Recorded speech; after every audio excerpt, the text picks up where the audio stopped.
자, 오늘 말씀은 지난 주간 화요일 날 우리가 함께 묵상했던 말씀을 다시 새벽 기도에서 이 말씀을 나누는데, 이 말씀이 너무 마음에 와 닿고, 그리고 또 성령께 주시는 감동도 있고, 요즘 또 제가 읽고 있는 책들과 너무 맞는 거예요. 그래서 오늘 이 말씀을 다시 한번 여러분들과 나누려고 합니다. 말씀의 은혜가 우리에게 풍성한 시간 됩시다. 아멘. 사랑하는 가족 여러분, 우리 부모 세대들이 여기 많이 있지 않습니까? 예전에 우리 부모 세대들은 자녀에게 유산을 물려주기 위해서 정말 열심히 일을 했습니다. 우리 위에 부모 세대뿐만 아니고 저희 세대들도 그랬던 것 같습니다. 재물을 많이 모아서 자녀들에게 물려주는 것, 많이 물려주는 것, 이것이 부모들의 소원이었습니다. 왜냐하면 그들은 워낙 가난했기 때문입니다. 먹고 사는 문제가, 정말 돈의 문제가 인생의 전부였기 때문입니다. 내가 고생하고 살았으니까 내 자녀들만큼은, 사랑하는 자녀들만큼은 이런 모든 것들을 풍족하게 누릴 수 있게 해서 물려주어서 그들이 행복하게 살아가게 하는 것, 부모들의 소망이었죠. 그런데 여러분, 요즘 부모 세대들은 또 우리 세대와 그 이상의 세대들과 좀 다른 것 같습니다. 이런 이야기를 요즘 부모 세대들이 합니다. 나는 자식들에게 재산을 물려주지 않습니다. 그 대신 스스로 잘 살아갈 수 있도록 만들어주는 것, 그게 부모의 역할입니다 라고 했습니다. 그런데 여러분, 이 이야기를 자세히 분석을 해보면 같은 얘기예요. 우리 자녀들이 행복하게 살아가기 위해서 예전에 부모들은 재산을 많이 모아서 물려주는 것을 했다면, 지금은 재산을 물려주는 것이 아니라 그 아이가 앞으로 행복하게 살아갈 수 있도록 투자하겠다라는 거예요. 투자하겠다는 거예요. 이게 좀 다르죠. 근데 목적은 똑같습니다. 그래서 요즘 우리 젊은 부부들, 또 우리 부모 세대들을 보게 되면은 재산을 물려 대신 투자해 주겠다, 우리 자녀들에게. 그래서 예전과 다른 생각을 가지고 우리 아이들에게 많은 것들을 투자하면, 특히 교육의 측면에서는 엄청나게 많이 투자를 하더라고요. 유아 때부터 영어 학원을 보냈는데, 영어 학원이 고액이다. 그래서 어느 정도 고액인가 했더만, 영어 학원 우리 유아들 그 수업료가 대학생들 학비하고 똑같더라고요. 뭐 심한 데는 200만 원, 300만 원, 500만 원 이렇게 한 데도 있더라고요. 왜 하냐면 우리 아이들 미래를 위해서 투자하는 거죠. 또 과외도 1:1로 아주 고액 과외를 시킵니다. 유학을 보내고 또 여행을 시키며 경험을 쌓게 합니다. 거기에 내가 버는 수입들을 거의 다 쏟아붓고 있는 것을 볼 수가 있습니다. 여러분, 영어 고액 학원이나 또 고액 과외가 나쁘다는 것이 아닙니다. 자, 우리 교회도 지금 다음 세대를 위해서 굉장히 지금 관심을 가지고, 그리고 다음 세대 미래를 위해서 애쓰는 교회 중에 하나이지 않습니까?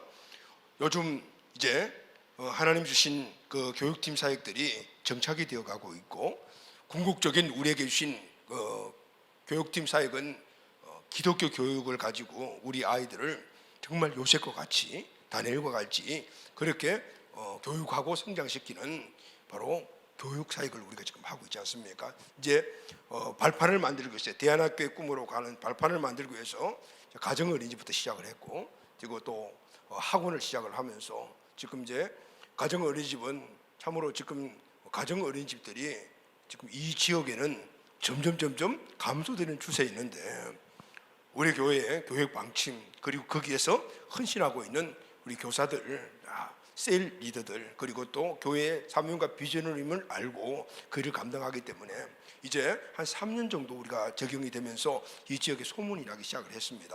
그래서 어린이집은 거의 대기가 있을 정도이고, 그리고 지금 학원도 계속해서 지금 성장을 하고 있으면서 이 지역에 좋은 학원, 그리고 또 소문나는 입소문으로 입소문을 해서, 또 특히 여기에는 우리 공동체 가족들이 정말 기도하고 우리 아이들을 거기에 맡기고, 이제 이런, 물론 처음부터 그렇게 쭉쭉쭉 형통한 길들이 이루어진 건 아니었어요.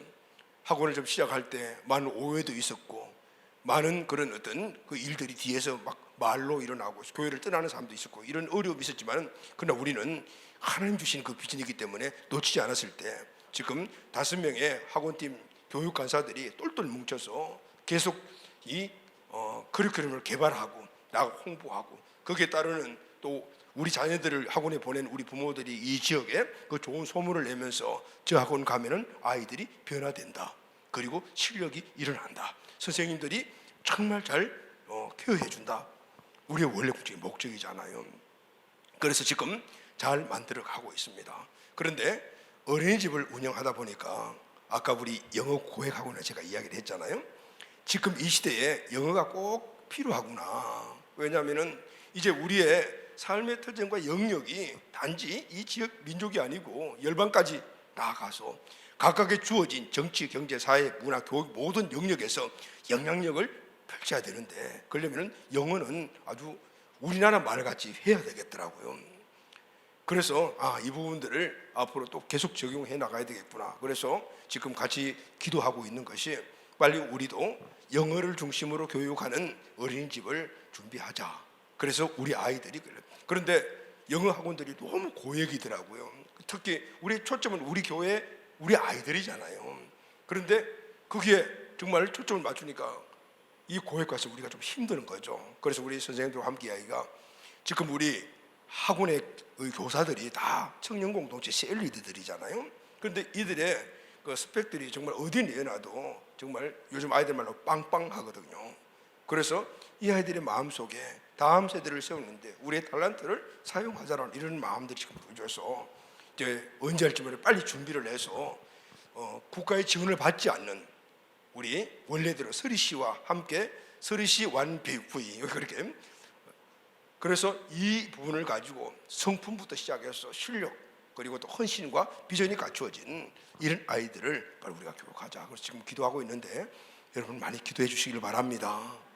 그럴 때 정말 하나님이 주시는 그 나라의 비전과 함께 실력과 성품이 겸비되고 뚜렷한 인생의 목적을 붙잡고 끊임없이 절대로 그게 굴하지 않으며 세상에 어떤 문제에 굴하지 않고 달려가는 그런 인재들이 분명 인하게 될 것입니다. 물론 교육은 바로 투자했다고 눈앞에 나타나는 것이 아니에요. 저는 틀을 만들면 우리 여러분들이 그것을 이루어 만들어 가서 앞으로 10년, 20년 후에는 놀라운 역사들이 분명히 저는 일어날 것이라고 믿습니다. 왜냐하면 하나님이 주신 비전이기 때문입니다.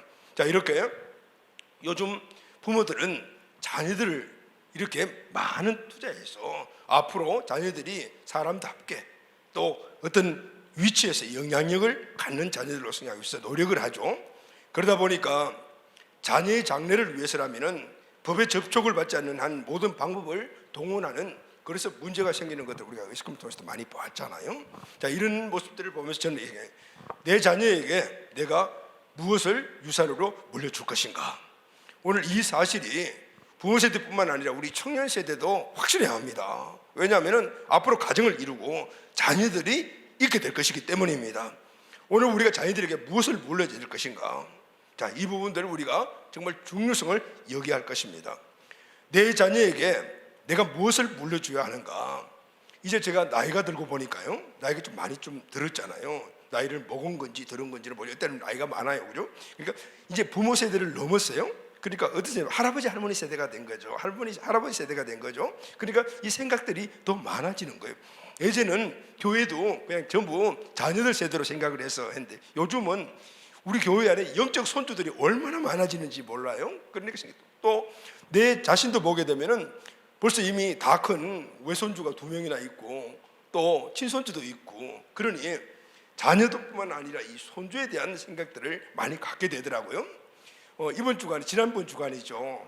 우리 전영철 교수님이 책을 한 권 보내주셨어요.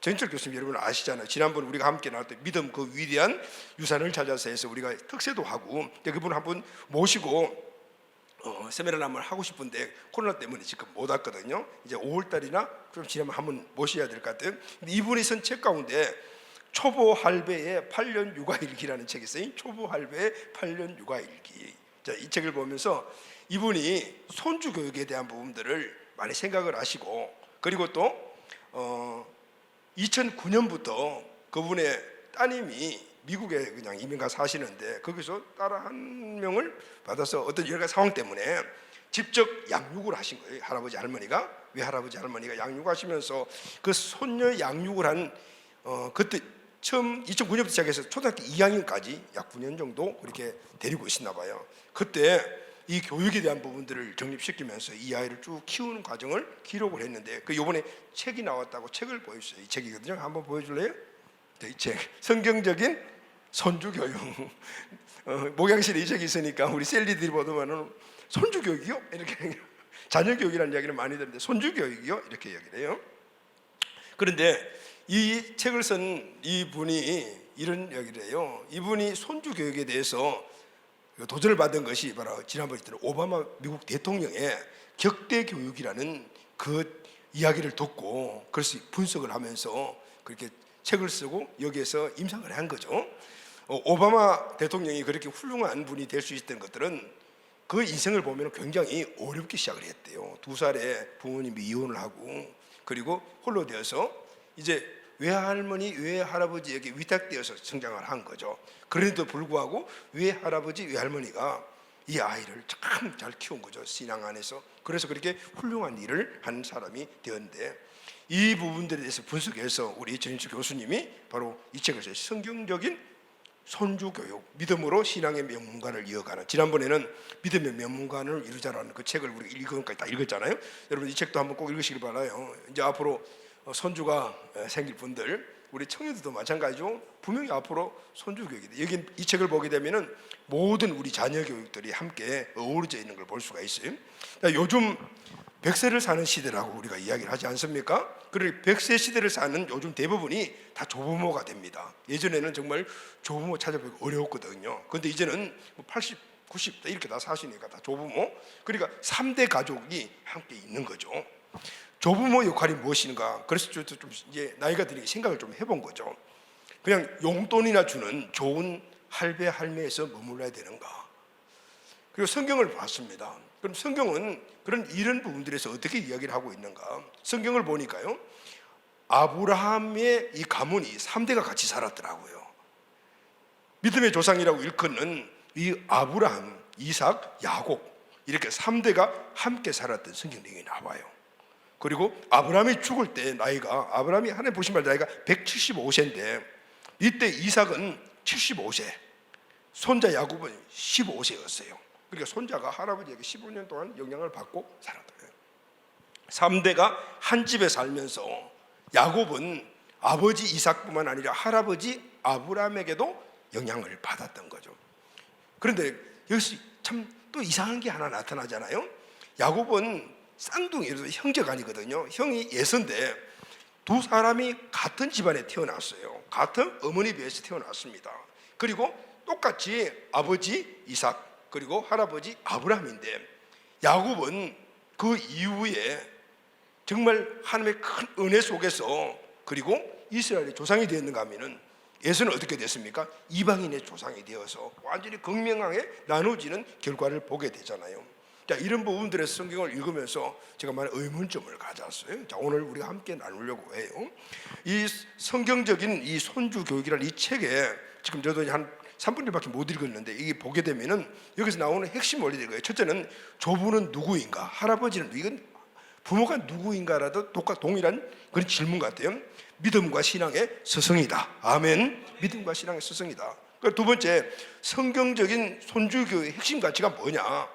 4가지를 이분이 꽂아. 첫째, 조부모가 행복해야 한다. 아멘. 그리고 젊은 부부, 이 손주의 아버지 어머니가 행복해야 한다. 그리고 손주가 행복해야 된다. 그럼 이 3대가 행복한 거죠. 이제 원리들이 여기에 들어있어요. 그리고 3대가 행복해야 된다. 그런데 그것은 바로 믿음과 신앙의 계승이다라고 했어요. 여러분 이 책 잘 읽으시고 우리 모든 가정들이 믿음, 신앙을 잘 계승해서 3대가 행복한 가정. 여러분 성경에 보면 3대 행복은 어디까지 가야지? 천대의 축복으로 간다 그랬어요. 3대까지 우리가 이 축복을 잘 우리가 만들어가면은 천대의 복이 우리 가정, 우리 가문에서 이루어진다라고 성경에 말씀하죠. 자, 그럼 여러분 이렇게 우리가 그러면 한번 질문을 해봐야 되죠. 오늘 제가 여러분들에게 이런 여러 가지 말씀을 드렸는데 한번 여러분 스스로 한번 내 질문에 답변을 해보십시오. 나는 내 자녀에게 무엇을 물려주어야 할까요? 한번 답변해 보십시오. 사랑하는 내 자녀에게 무엇을 물려줘야 할까? 여러분 어떤 생각을 갖고 있습니까? 그리고 또 하나는 지금 내가 우리 자녀에게 무엇을 물려주고 있습니까? 청년 세대들도 이 질문에 여러분 한번 답변해 봐야 돼요. 그리고 이 기준을 세우십시오. 그래야만 여러분들이 앞으로 결혼하고 결혼 이후에 믿음의 명문 가문을 만들며 천대 은혜의 출발을 할 수가 있습니다. 할렐루야, 아멘. 자, 그렇다면 이제 질문을 여러분이 던졌는데 우리가 답을 찾아야 되지 않겠습니까? 답은 어디에 있죠? 우리 인생의 모든 질문의 답은 예수님이다. 아멘. 예수님 안에 답이 있습니다. 그래서 여러분, 예수님이 가장 사랑하는 사람이 누구였을까요? 부모님도 있었고 또 이런 많은 사람도 있었는데, 제가 생각에는 예수님이 가장 사랑했던 사람은 예수님이 12제자라고 생각을 해요. 왜냐하면 3년 반 동안 공생애 동안 먹고 또 같이 살기 때문에 최고로 사랑의 대상이 아닌가 생각을 해요. 그러면은 예수님이 제자들, 가장 사랑하는 제자들에게 무엇을 물려주었을까요? 여러분 아마 훈련도 받고 많이 말씀도 들었으니까 비전도 물려주고 뭐도 물려주고 막 이렇게 생각을 하겠죠. 3대 사역도 물려주고 하지만은, 그러나 그 전체를 하나로 딱 이야기를 한다면 예수님은 그의 제자들에게 예수님처럼 사는 삶을 물려주신, 할렐루야, 예수님처럼 사는 삶을 물려주신 거죠. 다시 말하면 예수님을 믿고 그리고 예수님처럼 사는 삶을 같이 살면서 그들에게 물려주셨어요. 예수님을 믿는 믿음과 믿음으로 사는 삶을 물려줬다 그 말이죠. 여러분, 그래서 우리는 알아야 될 것이 믿음과 믿음으로 사는 삶은 다르다 그 말이죠. 근데 시작은 믿음이에요. 믿음에서 시작해서 믿음을 갖고 있는 사람들 믿음의 삶을 사는 것입니다. 그렇다면 우리에게 믿음이 있다라면, 예수님을 믿는 믿음이 있다라면 예수님이 살았던 그 삶을 우리가 살아야 되는 거예요. 이게 바로 믿음과 믿음의 삶의 관계입니다. 믿음으로 살 때 믿음의 역사가 일어납니다. 할렐루야. 예수님은 바로 우리 믿음의 근거 되시고, 그분이 공생의 사역을 통해서 이렇게 수많은 일들이, 교훈과 이적과 기사와 이런 일들이죠. 그래서 예수님을 믿을 때, 우리가 예수님을 중심에 모시고 뒤로 살아갈 때 바로 예수님이 행하실 그 일들이 우리에게 일어나는 거예요. 할렐루야. 그것이 바로 믿음의 역사다라고 말해요. 그 사실을 예수님이 제자들에게 보여주시고 가르쳐 주신 겁니다. 예수님은 3년 반 동안 제자들과 함께 살았습니다. 제자들에게 예수님이 믿음의 대상이라는 사실을 직접 보여주셨습니다. 그리고 이적과 기사를 보여주시면서 믿음으로 살면 이런 역사가 너희들에게도 일어난다, 이것을 직접 알려주시고 보여주셨어요. 믿음의 예수님이 그 사시는 모습을 직접 보여주시면서 너희들이 나를 믿고 내가 주인 되어 살아가게 될 때 그 믿음으로 살아가게 되면 나와 똑같은 일들을 너희들이 할 수 있다는 것을 보여주세요. 그래서 이렇게 살아라, 이렇게 말씀, 실물 교육을 모델로 보여주셨던 것입니다. 자, 오늘 우리가 읽은 본문 말씀도 바로 그런 맥락에서 일어나는 하나의 일이에요. 공생의 마지막 주간에 예수님은 제자들과 함께 예루살렘으로 입성을 하십니다. 그 다음날 월요일이죠. 성전 정화한 사건이 나옵니다. 두 번째 화요일 날 일어난 사건이 여러 가지가 있는데 그 중에 하나가 오늘 우리가 읽었던 본문의 말씀입니다. 성전을 깨끗하게 하신 예수님은 그날 밤에 성 안에서 주무시지 않고 성 바깥 베단이라는 곳에 가서 주무시고 그 다음날 아침 일찍이 성으로 들어오십니다. 그런데 그때 이른 아침이라서 예수님이 시장하셨습니다. 그런데 길가에 보니까 무화과 나무가 한 그루 있었습니다. 그래서 그 무화과 나무에 무화과 열매가 있겠거니 하고 거기에 무화과 열매를 따먹으러 가셨어요. 그런데 가까이 가서 보니까 무화과 나무 잎사귀는 무성한데 열매가 없어요. 그래서 예수님이 그 무화과 나무를 저주를 해버리잖아요. 그러니까 그 즉시 그 자리에서 무화과 나무가 말라버렸습니다. 자, 이를 이상하게 본 제자들이 이상하다, 어떻게 이런 일이 났습니까? 라고 물었을 때 예수님이 일어난 그 상황을 통해서 예수들에게 믿음과 그리고 믿음의 삶에 대한 부분들을 다시 한 번 더 가르쳐 주십니다. 너희들에게도 이런 믿음의 역사가 일어날 수가 있다. 무화과 나무가 마르는 같은 초이적과 같은 사건들이 일어난다. 그걸 말씀해 주신 거죠. 자, 사랑하는 여러분, 자, 오늘 이 말씀을 통해서 다시 한번 오늘 우리가 불가능을 가능케 하는 믿음의 역사, 오늘 우리 모두에게 믿음이 되고 이 역사를 우리 삶 가운데서 실질적으로 누리며 살아가는 우리 가족이 꼭 되시기를 예수님의 이름으로 축원합니다. 아멘. 자, 그러면 먼저 배경부터 우리가 한번 보려면, 첫 번째, 예수님이 무화과 나무를 저주한 이 사건은 그 당시 이스라엘 전체에게 주는 상징적인 의미가 있습니다. 오늘 본문 마가복음 21장 18절 19절 말씀을 다 같이 한번 읽을까요? 시작. 이른 아침에 성으로 들어오실 때에 시장하신지라 길가에서 한 무화과 나무를 보시고 거리로 가사 잎사귀밖에 아무것도 찾지 못하시고 나무에게 이르시되 이제부터 영원토록 내가 열매를 맺지 못하리라 하시니 무화과 나무가 곧 마른지라. 오늘 18절인데 17절을 보게 되면은 예수님 전날 성전을 정화하신 후에 제들과 함께 밖에 나가셨죠. 베다니로 가시다가 아침에 일찍 들어오시면서 무화과 잎사귀가 풍성한 나무를 보시고 그곳으로 가신 거죠. 자, 그럼 여러분 무화과 나무 보셨습니까? 제가 오늘 사진을 좀 갖고 와서 무화과 나무 한번. 자, 이 무화과 나무가 그 이스라엘 가면은 이런 나무, 즉 이 나무는 길가에 있는 무화과 나무거든요. 이 무화과 나무의 열매가 맺히게 되면은 길을 가던 나그네들 또 과와 과부들이 그것을 따먹고 그리고 이 시장과 허기를 면해라 이제 말씀하셨죠. 그걸 또 가정에도 있어요. 가정에는 또 이런 무화과, 그러니까 잎사귀 굉장히 풍성하잖아요. 이 안에 무화과 나무가 무화과 열매를 한번 보여주실래요? 자, 이게 무화과, 우리 아시죠? 먹어봤죠? 이런 무화과 나무 열매가 안에 숨어 있다시피 있는 거죠. 이런 처음 사진 띄워주세요. 예수님이 길을 가시다가 이 무화과 나무를 보시고 잎사귀가 무성하니까 열매를 따려고 그곳에 가셨다 그 말이죠. 이른 아침이라 굉장히 시장하셨어요. 그래서 무화과 열매를 얻기 위해서 잎사귀가 풍성한 나무를 보고 가셨다 그 말이죠. 그런데 잎사귀는 무성한데 열매가 없습니다. 그래서 예수님이 그 나무를 저주하십니다. 이제부터 영원토록 내가 열매를 맺지 못하리라 하니까 무화과 나무가 말라버렸다. 그 제자들이 이상히 여기서 물어봤어요. 예수님, 무화과 나무가 어째서 곧 말랐습니까? 이들이 그런데 여러분 이상이 여기 것은 아주 정당한 것이었습니다. 왜냐하면 지금 예수님이 이 무화과 나무를 본 이 시기는 무화과 나무에 열매가 맺히지 않는 시기입니다. 원래 열매가 맺히지 않는 시기인데, 그런데 예수님이 무화과 나무에 열매가 없다라고 무화과 나무를 저주하신 거죠. 병행구절이 있는 마가복음 11장 3절 하반절에 보면은 이는 무화과 때가 아니라 그랬어요. 무화과 나무는 보통 우리 태양력으로 5월 6월부터 이렇게 열매가 맺히기 시작해서 9월 10월이 아주 절정으로 수확을 해요. 근데 지금 예수님이 이 활동한 이 시대는 3월 4월이니까 무화과 나무 열매가 없는 시기인 것이죠. 그런데 예수님이 무화과 나무 열매가 없는 시기에 무화과 나무에 열매가 없다라고 저주하셨다니요. 뭔가 좀 이상하지 않습니까?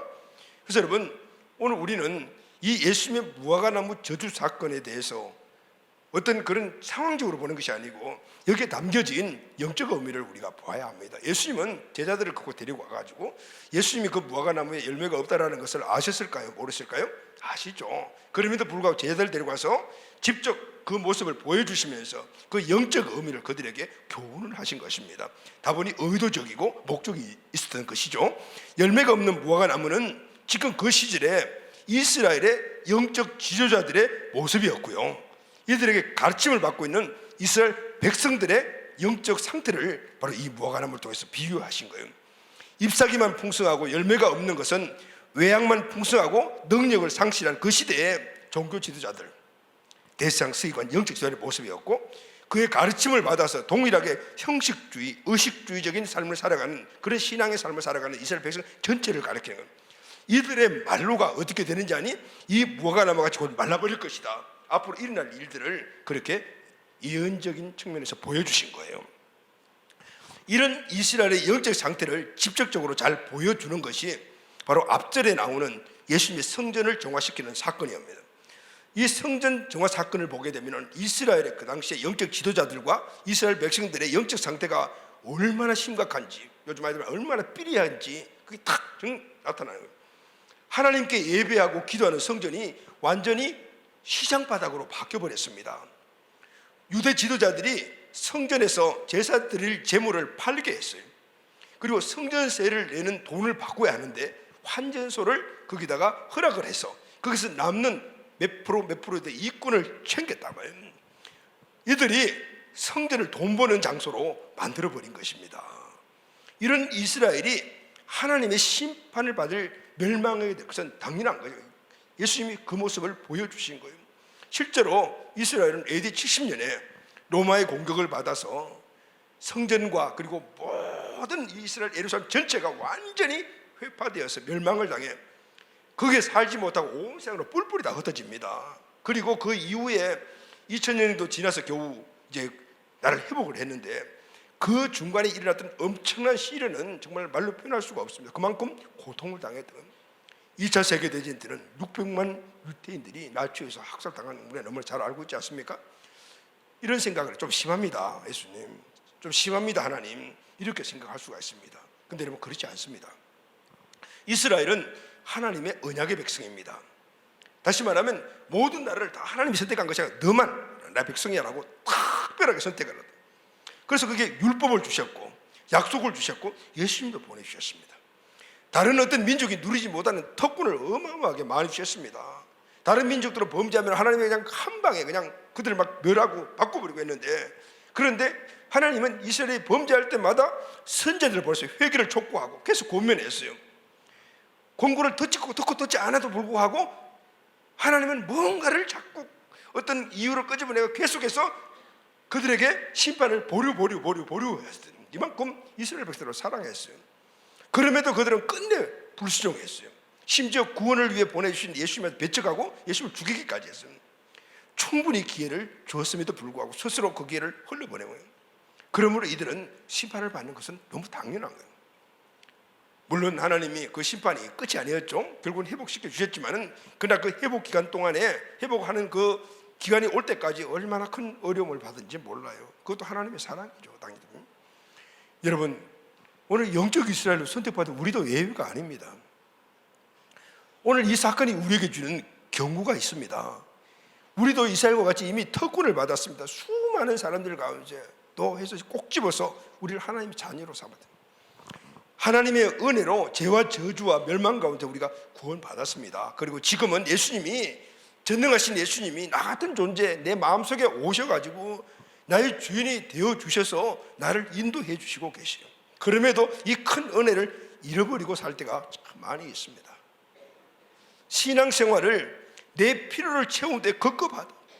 이스라엘 지도자들이, 이스라엘 백성들이 성전을 자기들의 상업주의적인 측면을 적용해서 돈 버는 수단으로 사용했듯이 오늘 성전이 내 몸을 내 마음대로 사용하고 세상에 내어주고 이런 것들이 오늘 이 시대 우리 크리스천에서 너무나 많이 보죠.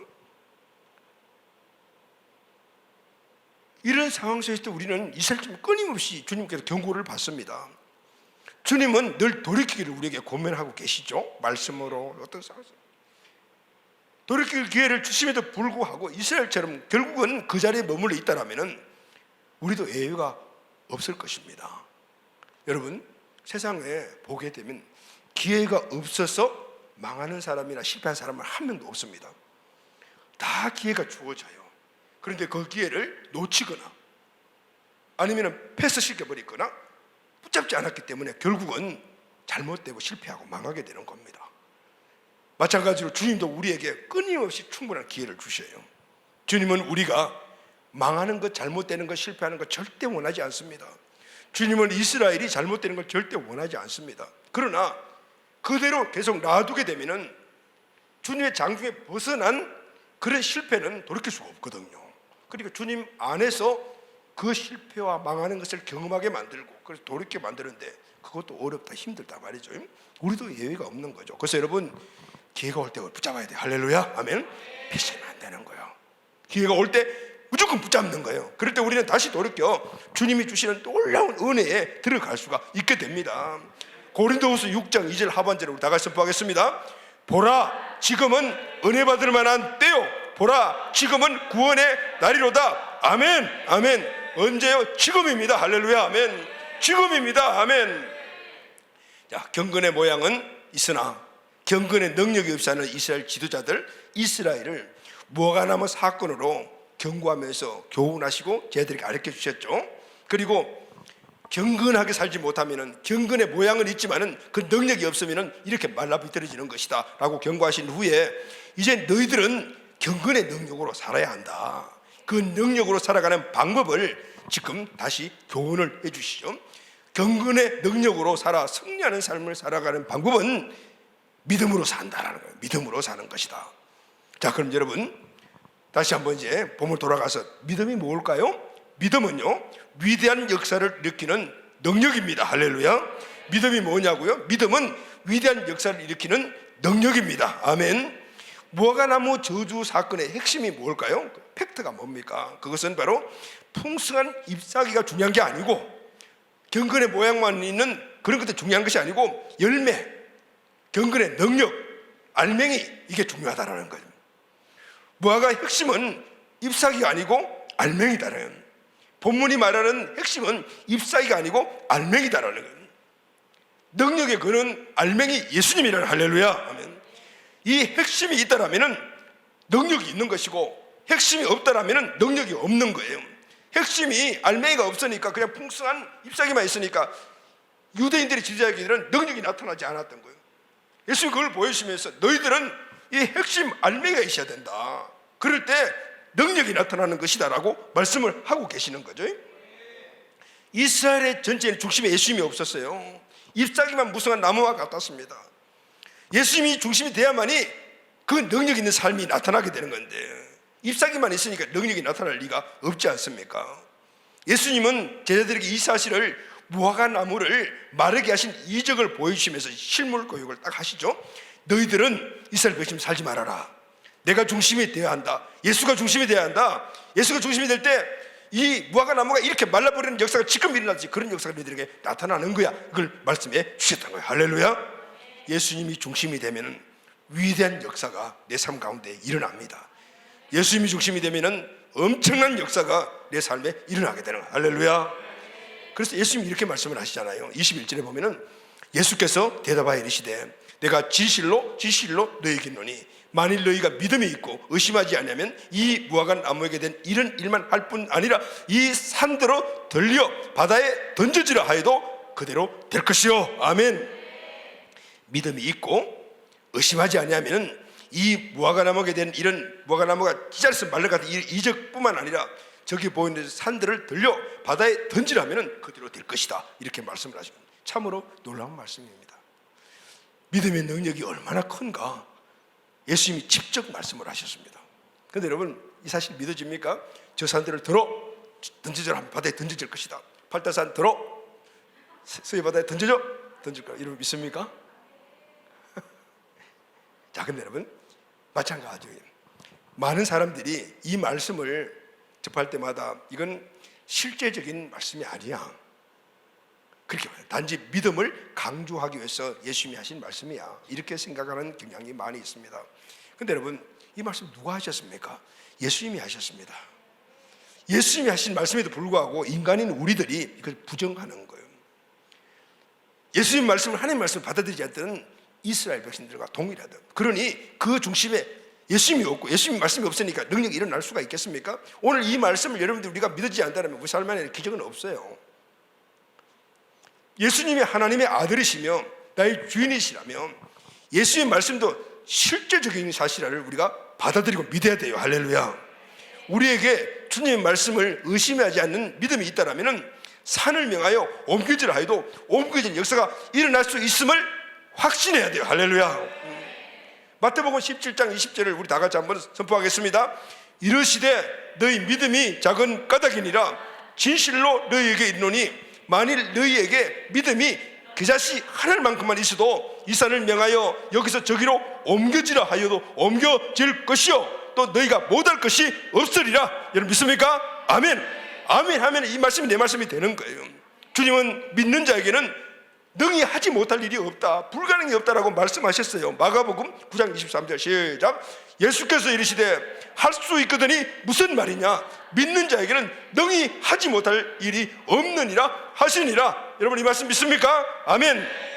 사도 바울도 동일한 말씀을 했습니다. 빌립보서 4장 13절 시작. 내게 능력 주시는 자 안에서 내가 모든 것을 할 수 있느니라. 아멘. 아멘. 여러분 누가 말씀하셨어요? 전능하신 하나님의 아들이신 예수님이 말씀하시죠. 그분의 말씀은 1.1억이라도 잘못된 것이 없어요. 그분이 살아계신 하나님의 아들인 것이 실제이듯이 그분이 하신 말씀도 우리 삶 안에 실제로 일어나게 되는 거예요. 우리 안에 이 확신이 있어야 돼요. 할렐루야. 다시 본문 돌아가면요, 이 산들어 들려 바다에 던지라 해도 될 것이요 했죠. 여기에 될 것이요라는 이 말의 원어 헬라가 게네세타이라는 단어를 사용했는데 후에 반드시 이루어질 것이다. 반드시 이루어질 거야. 반드시. 그래서 본문의 말씀은 단순한 문학적 표현도 아닙니다. 믿음을 가진 자는 인간이 상상하기도 어려운 일을 능히 행할 수 있는 신비한 능력을 가지고 있다는 것을 우리는 확신해야 된다는 것이죠. 믿음을 가진 자는 엄청난 권능을 가지고 있다는. 자, 그럼 여러분 이런 생각해요. 정말 산이 옮겨질까? 근데 여러분, 믿음이 있다고 해서 우리가 만약에 그 믿음을 가지고 산을 여기다 옮기다가 여기다 또 여기로 옮겼다가 팔다산을 서해바다에다 옮겼다가 서해바다에 있는 이 팔다산을 또 동해바다로 옮겼다가 이런 일들이 한 사람도 아니고 믿음을 갖고 사람 다 그렇게 하면 어떻게 될까요? 하나님 창조지수는 그냥 엉망이 돼버릴 거예요. 그런데 성경을 보면은 이런 초자연적 일들이 수없이 많이 기록이 되어 있어요.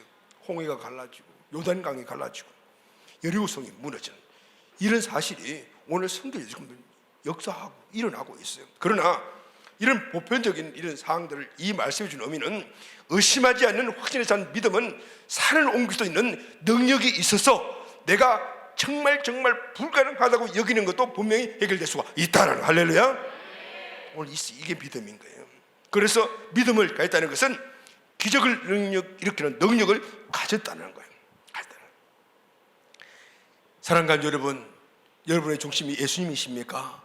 내 중심이 예수님이십니까? 그렇다면 내 안에 믿음이 있는 것입니다. 어떤 믿음이 있습니까? 산을 옮기는 능력이 내 안에 있습니다. 아멘. 이 사실을 확신해야 되는 거예요.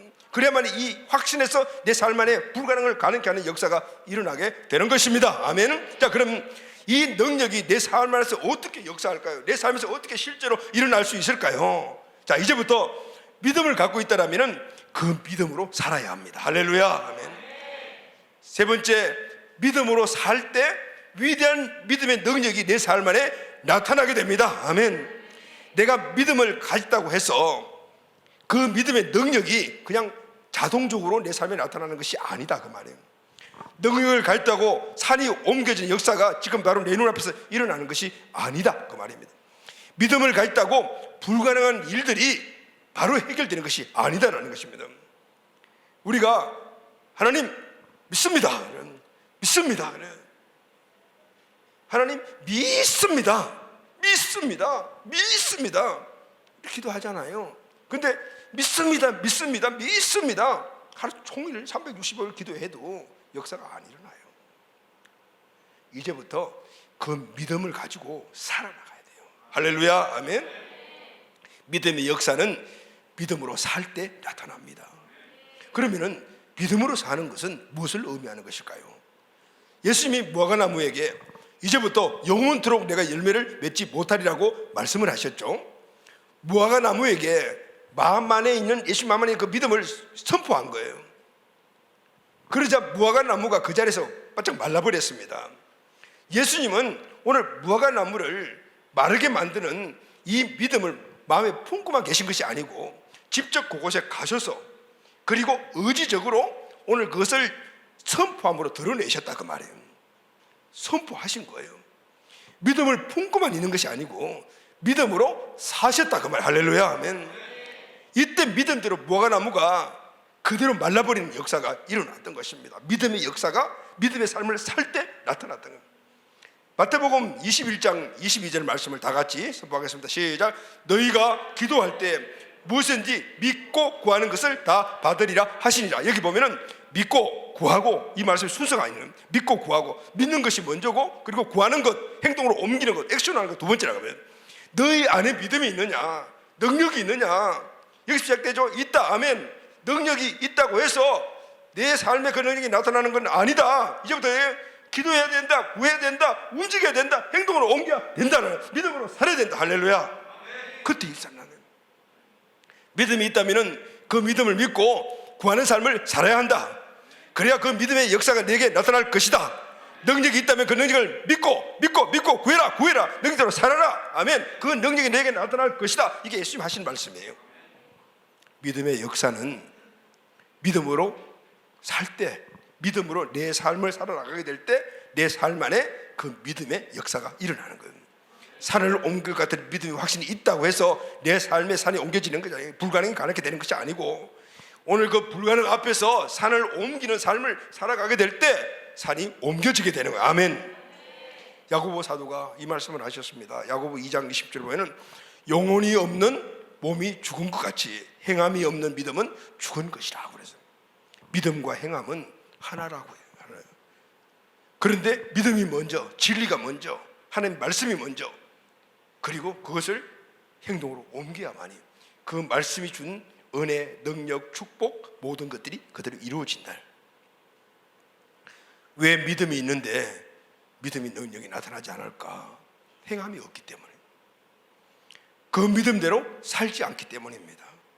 믿음은 내 내면의 상태라면은 행함은 외적으로 드러나는 내 삶의 모습이다.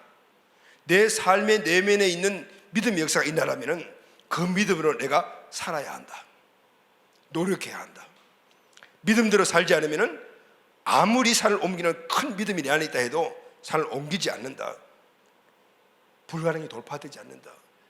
매일 말만 선포하는 믿음의 사람으로 머물러 버리고, 경건의 모양은 있지만은 경건의 능력이 없다.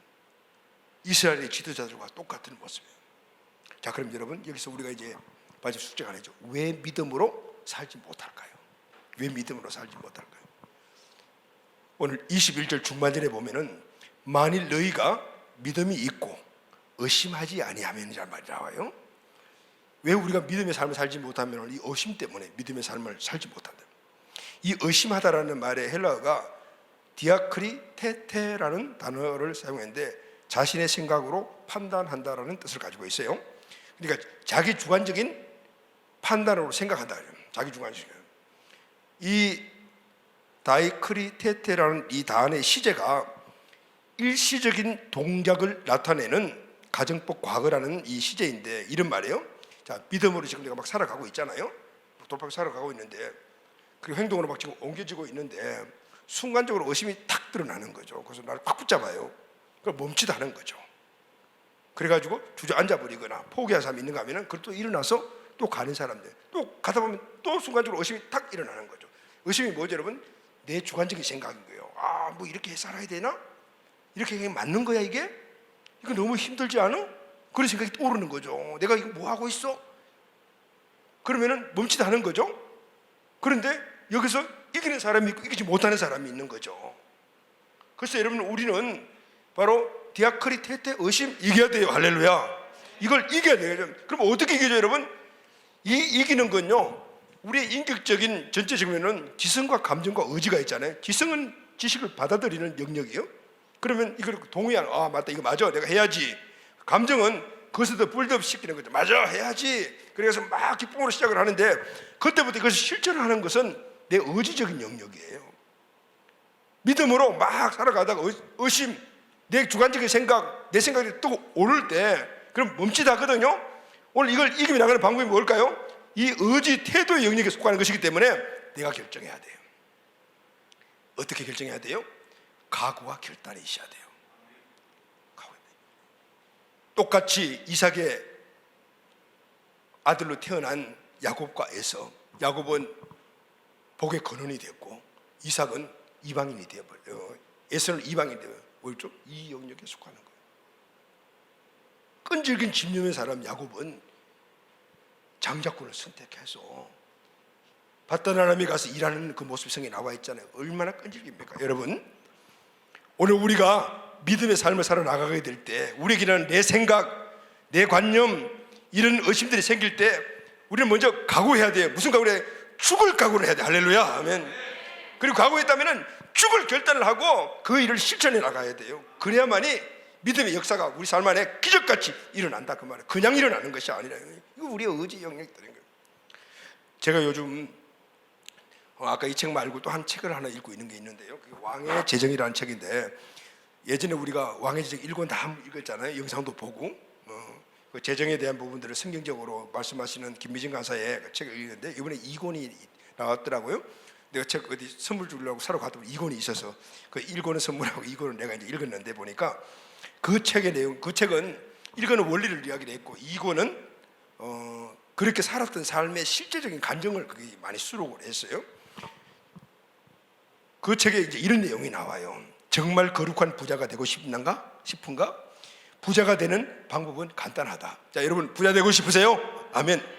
부자뿐만 아니라 우리 삶에 주신 사명과 비전을 이루고 가정의 행복을 이루고 우리 자녀들의 삶의 복된 삶을 이루고 모든 영역이 이 원리에 딱 맞는 거예요.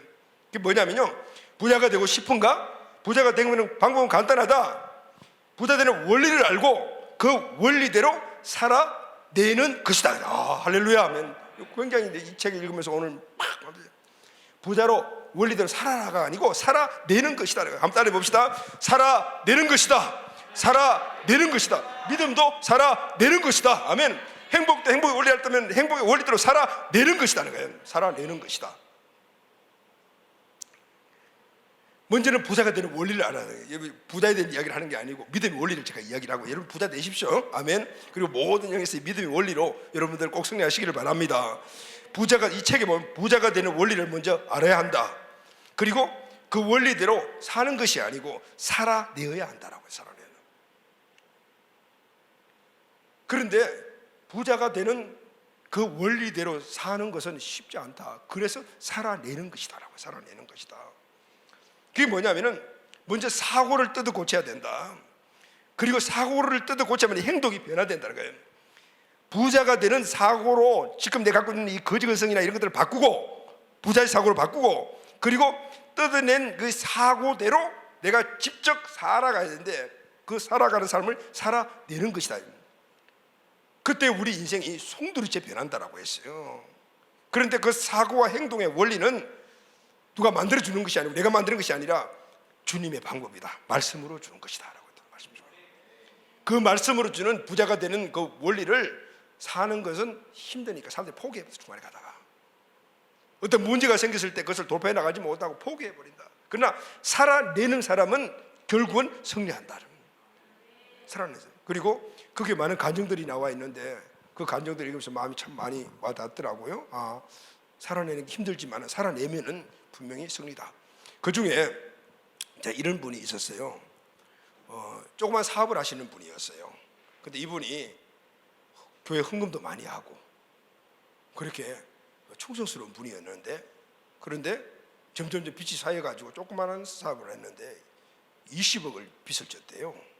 그래서 지금 이것저것 다 막혀가지고 지금 굉장히 어렵게 돼서 이 세미나에 참석을 해서 성경적인 이 재정의 원칙을 배웠습니다.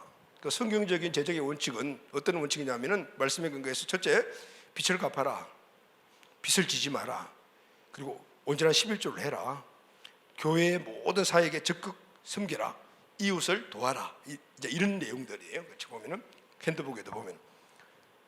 그런데 이분이 그 이야기를 듣고 빚을 어떻게 좀 갚아가지고 원리를 찾아보려고 갔는데 이야기하는 내용이 이게 너무 어렵거든요. 정말 지금 내가 빚 때문에 올라가 있어 하루 아주 겨우겨우 지금 그렇게 유명한데 이게 가능할까? 그런데 이것이 하나님의 말씀이다 라고 해서 그것을 받아들였어요. 그리고 나는 할 수 있다, 주님과 함께 하니까 해보자. 그리고 목적을 세웠어요. 1년 만에 20억 빚을 다 갚겠다. 그리고 선포를 했습니다.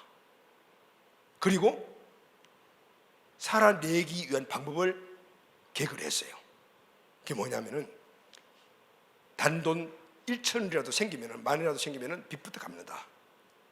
허리를 졸라맸어요. 온 가족들을 불러서 함께 이야기를 했습니다. 애들아, 오늘부터 1년 동안 가식 없다. 그리고 용돈 없다. 차비만 줄 테니까 어떤 걸어 다니라. 그리고 새 옷 절대 못 산다. 그리고 자기 본인부터 걸어 다니고 이렇게 다 해서 선포를 해서 그대로 해서 온 가족이 새 옷을 사지 않는다. 외식 없다. 꼭 먹고 사는데 필요한 돈만 지출하자. 회사도 구조조정에 필요 없는 걸 떼내고 더 이상 절대 빚은 안 진다. 그리고 그러나 11조 구제와 성령의 감동을 주시는 모든 헌금은 빠짐없이 한다. 딱 세워놓고 선포를 하고 시작을 했어요. 부자로 살던 아이들이 간식이 끊으니까 아빠 간식 뭐 주고 피자 파자 그 부모 볼 때 마음이 얼마나 아팠겠어요. 그동안 잘 먹였는데 마음이 아프죠. 자가용 팔고 걸어 다니고. 그래서 중간에 꼭 이렇게 살아야 되나 의심이 올라온 거죠. 이러다가 1년 만에 이거 빚 갚을 수 있겠어? 이런 생각이. 그런데 하나님 주신 원리는 된다. 믿음이잖아요. 그리고 내가 어렵지만 살아냈어요. 그런데 중간중간에 의심이 올라왔잖아요. 그 의심이 올라왔을 때 그 의심을 잠재워주고 일어나서 가게 만들었더니만 기도였다라고 해서 기도였다. 주신 사명, 비전을, 축복을 놓치지 않는 힘도 기도였다. 의심이 일어난다. 내 생각 중간 일어난다. 가다가 멈춤할 수가 있고, 정말 이렇게 살아가야 되나 생각을 했지만은 그때마다 내가 딴 생각하지 않고 누구 말 듣지 않고 내 생각대로 하지 않고 그냥 주님 앞에 가서 무릎을 꿇었다. 그랬더니 다시 일어났더라. 이분의 간증이에요. 그리고 놀랍게도요, 1년 만에 20개를 다 갚았대요. 할렐루야. 살아낸 것입니다. 살아낸 것입니다. 사랑하는 여러분, 단 부자 되는 재정의 문제만 이 문이 해결되는, 이게 원리입니다. 믿음의 원리. 우리 모든 삶에 정말 산과 같은 큰 문제, 그 문제를 도전하여 살아내십시오. 그러면 무너지게 되어 있다, 옮겨지게 되어 있는 것이죠. 믿음 안에는 이런 놀라운 능력이, 예수님이 그걸 보여주신 거예요. 무화과나무가 마른 모습을 보여주시면서 믿음 안에는 이런 불가능을 가능케 하는 그런 능력이 있다는 걸 보여주고, 너희들이 이 믿음으로 살아가거라. 그냥 사는 게 어렵다. 믿음으로 살아내라. 제자들은 그렇게 살아냈어요. 그래서 그 사명을 이루고 하나님의 뜻을 이루었던 것이죠. 마태복음 21장 21절을 우리 다 같이 한번 선포하고 말씀 마치도록 하겠습니다. 시작. 예수께서 대답하여 이르시되 내가 진실로 너희에게 이르노니 만일 너희가 믿음이 있고 의심하지 아니하면 이 무화과 나무에게 된 이런 일만 할 뿐 아니라 이 산들을 돌려 바다에 던지라 하여도 될 것이요. 여러분 믿습니까? 아멘입니까? 오늘 이 말씀이 우리 마음속에 꽉 박혀진, 잘 막힌 목과 같이 박혀져서 이 말씀이 내마가 되고 실제 능력이 되시기를 예수님의 이름으로 축원합니다. 아멘. 산을 옮길 만한 믿음이 내 안에 있습니까? 아멘입니까? 전능자 예수님이 내 안에 계십니까? 아멘입니까? 이제부터 산을 옮기는 일에 여러분 도전하십시오. 어떤 문제도 해결될 수가 있습니다. 산을 옮기는 이 삶을 살아내시기를 바랍니다. 돌파하십시오. 포기하지 마시기를 바랍니다. 기적을 주실 것입니다. 기적이 일어날 것입니다. 아멘. 부모가 이 삶을 살게 될 때 우리 자녀들은 예수님이 살아나는 모습을 제대로 보고 그대로 살았듯이 우리 자녀들이 이 초능력적인 믿음의 삶을 살아가게 되는 거예요. 다른 그 무엇이 아니라 오늘 이 믿음, 그리고 믿음의 삶을 살아가는 이 모습, 살아내는 모습을 우리 후손들에게 물려주는 믿음의 부모들이 되시기를 예수님의 이름으로 축원합니다. 아멘.